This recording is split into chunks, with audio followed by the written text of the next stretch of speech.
जय श्री कृष्णा, जय श्री राम, राधे राधे। सभी श्रोताओं और सखियों का श्री जी चैनल में बहुत बहुत अभिनंदन है। कल हमने देखा था कि उन्हें बहुत अफसोस हुआ था, शिव जी की बात उन्होंने नहीं मानी थी। दूसरी बार जब राजा दक्ष ने यज्ञ किया तो शिव जी को नहीं बुलाया। इससे सती माता को बहुत दुख हुआ कि अपने पिताजी ने इतना बड़ा यज्ञ किया है और सभी यक्ष, किन्नर, देवी देवता सभी को आमंत्रित किया, लेकिन महादेव को नहीं बुलाया। उनके मन में बहुत दुख हुआ, लेकिन फिर भी अपने पिता की इस गलती को भी माफ़ करके उन्होंने शिवजी से जिद की कि मुझे वहाँ पर जाना है। शिवजी ने पहले बहुत मना किया, लेकिन वो नहीं मानी और जिद करके चली गई। वहाँ जाकर उन्होंने देखा कि राजा दक्ष ने यज्ञ में महादेव का कोई स्थान नहीं रखा। माता सब खुश हुई, प्रसन्न हुई, लेकिन राजा दक्ष को जरा भी उनसे प्रेम नहीं हुआ, बल्कि उन्हें देखकर उन्हें अफसोस हुआ कि जब मैंने बुलाया ही नहीं, निमंत्रण ही नहीं दिया, उसके बाद भी सती माता चली आई। अब आगे देखते हैं क्या होता है। शिव अपमानु न जाय सही, हृदय न होई प्रबोध, सकल सबई हटि हटि के, तब बोली वचन सक्रोध, सियापति रामचंद्र की जय, पवन पुत्र हनुमान की जय, मंगल भवनीय मंगल हारी, दवौ सुदशरथ अजिर बिहारी, दीन दयाल विरद संभारी, हरौ नाथ मम संकट भारी। परंतु उनसे शिवजी का अपमान सहा नहीं गया। इसके उनके हृदय में कुछ भी प्रबोध नहीं हुआ। तब वे सारी सभा को हठपूर्वक डांट कर क्रोध भरे वचन में बोली, हे सभासदों और सब मुनीश्वरों, सुनो। जिन लोगों ने यहाँ शिवजी की निंदा की या सुनी है, उन सबको उसका फल तुरंत ही मिलेगा और मेरे पिता दक्ष की भली भांति पछताएंगे। जहाँ संत शिवजी और लक्ष्मीपति विष्णु भगवान की निंदा सुनी जाए, वहाँ ऐसी मर्यादा है कि यदि अपना वश चले तो उस निंदा करने वाले की जीभ काट ले, और नहीं तो कान मूंद कर वहाँ से भाग जाए। त्रिपुर दैत्य को मारने वाले भगवान महेश्वर संपूर्ण जगत के आत्मा है। वे जगत पिता और सबका हित करने वाले हैं। मेरा मंद बुद्धि पिता उनकी निंदा करता है और मेरा यह शरीर दक्ष ही के वीर्य से उत्पन्न है। इसीलिए चंद्रमा को ललाट पर धारण करने वाले वृषकेतु शिवजी को हृदय में धारण करके मैं इस शरीर को तुरंत ही त्याग दूंगी। ऐसा कहकर सती जी ने योगाग्नि में अपना शरीर भस्म कर डाला। सारी यज्ञशाला में हाहाकार मच गया, त्राही त्राही होने लगी। सती का मरण सुनकर शिवजी के गण यज्ञ विध्वंस करने लगे। यज्ञ विध्वंस होते देखकर मुनीश्वर भृगु जी ने उसकी रक्षा की।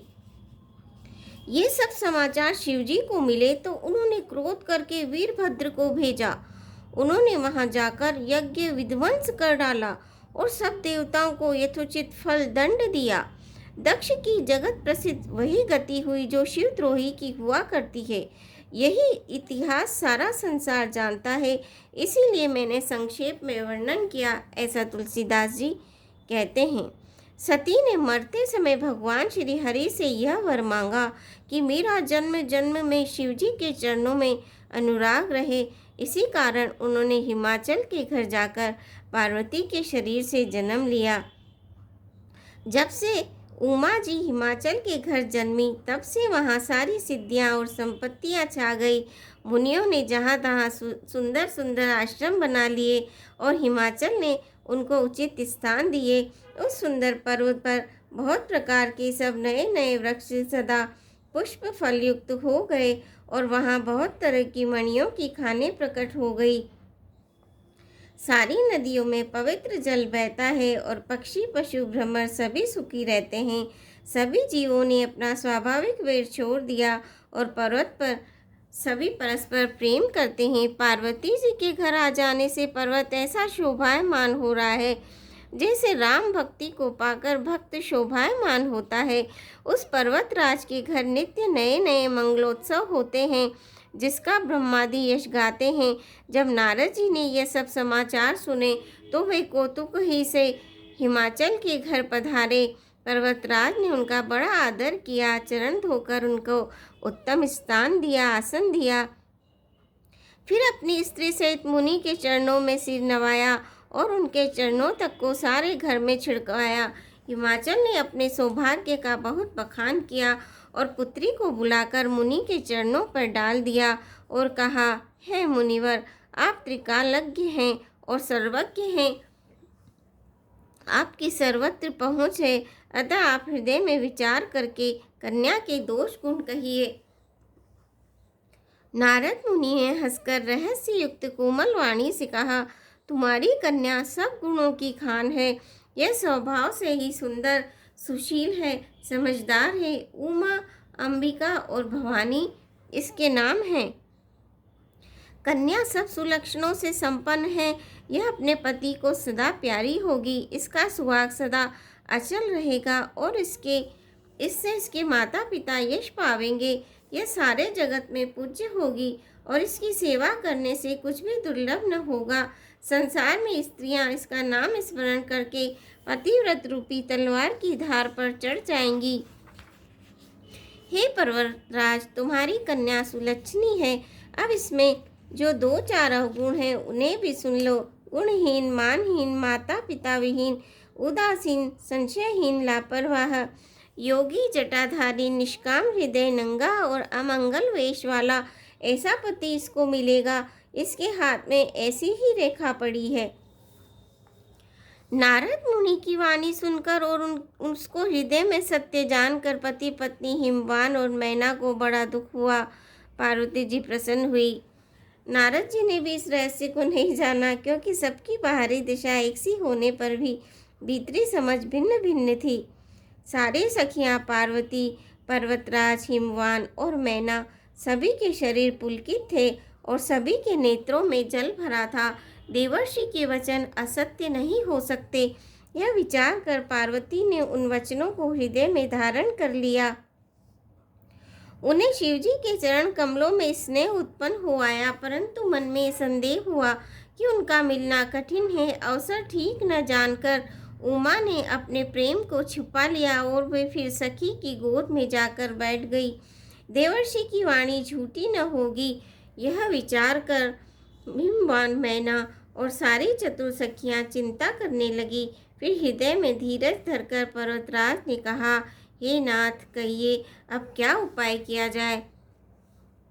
मुनीश्वर ने कहा, हे हिमवान, सुनो, विधाता ने ललाट पर जो कुछ लिख दिया है उसको देवता, दानव, मनुष्य, नाग, मुनि कोई भी नहीं मिटा सकते। तो भी एक उपाय मैं बताता हूँ, यदि देव सहायता करे तो वह सिद्ध हो सकता है। उमा को वर तो निसंदेह वैसा ही मिलेगा जैसा मैंने तुम्हारे सामने वर्णन किया है, परंतु मैंने वर के जो जो दोष बतलाए हैं, मेरे अनुमान से वे सभी शिवजी में हैं। यदि शिवजी के साथ विवाह हो जाए तो दोषों को भी सब लोग गुणों के समान ही कहेंगे। जैसे विष्णु भगवान शेषनाग की शैया पर सोते हैं तो भी पंडित लोग उनको कोई दोष नहीं लगाते। सूर्य और अग्निदेव अच्छे बुरे सभी रसों का भक्षण करते हैं, परंतु उनको कोई बुरा नहीं कहता। गंगा जी में शुभ और अशुभ सभी जल बहता है, पर कोई उन्हें अपवित्र नहीं कहता। सूर्य, अग्नि और गंगा जी की भांति समर्थ को कुछ दोष नहीं लगता। यदि मूर्ख मनुष्य ज्ञान के अभिमान से इस प्रकार होड़ करते हैं तो वे कल्प भर के लिए नरक में पड़ते हैं। भला कहीं जीव भी ईश्वर के समान हो सकता है। गंगा जल से भी बनाई हुई मदिरा को जानकर संत लोग कभी उसका पान नहीं करते, पर वही गंगा जी में मिल जाने पर जैसे पवित्र हो जाती है, ईश्वर और जीव में भी वैसा ही भेद है। शिवजी सहज ही समर्थ हैं, क्योंकि वे भगवान हैं, इसलिए इस विवाह में सब प्रकार कल्याण है। परंतु महादेव जी की आराधना बड़ी कठिन है। फिर भी कलेश तप करने से वो बहुत जल्दी संतुष्ट हो जाते हैं। यदि तुम्हारी कन्या तप करे तो त्रिपुरारी महादेव जी होनहार को मिटा सकते हैं। यद्यपि संसार में वर अनेक हैं, पर इसके लिए शिवजी को छोड़कर दूसरा वर नहीं है। शिवजी वर देने वाले, शरणागतों के दुखों का नाश करने वाले, कृपा के समुद्र और सेवकों के मन को प्रसन्न करने वाले हैं। शिवजी की आराधना किए बिना करोड़ों योग और जप करने में भी वांछित फल नहीं मिलता। अस कही नारद सुमिरि हरि, गिरजहि दीन असीस, होए यह कल्याण अब संशय तजौ गिरीश। सियापति रामचंद्र की जय, पवन पुत्र हनुमान की जय। मंगल भवनीय मंगलहारी, दबौ सुदशरथ अजर बिहारी। दीन दयाल विरद संभारी, हरौ नाथ मम संकट भारी। श्रोताओं, आज के लिए बस इतना ही। आपसे आशा है मेरे चैनल को आप सब्सक्राइब करेंगे, वीडियो को लाइक करेंगे, शेयर करेंगे। धन्यवाद।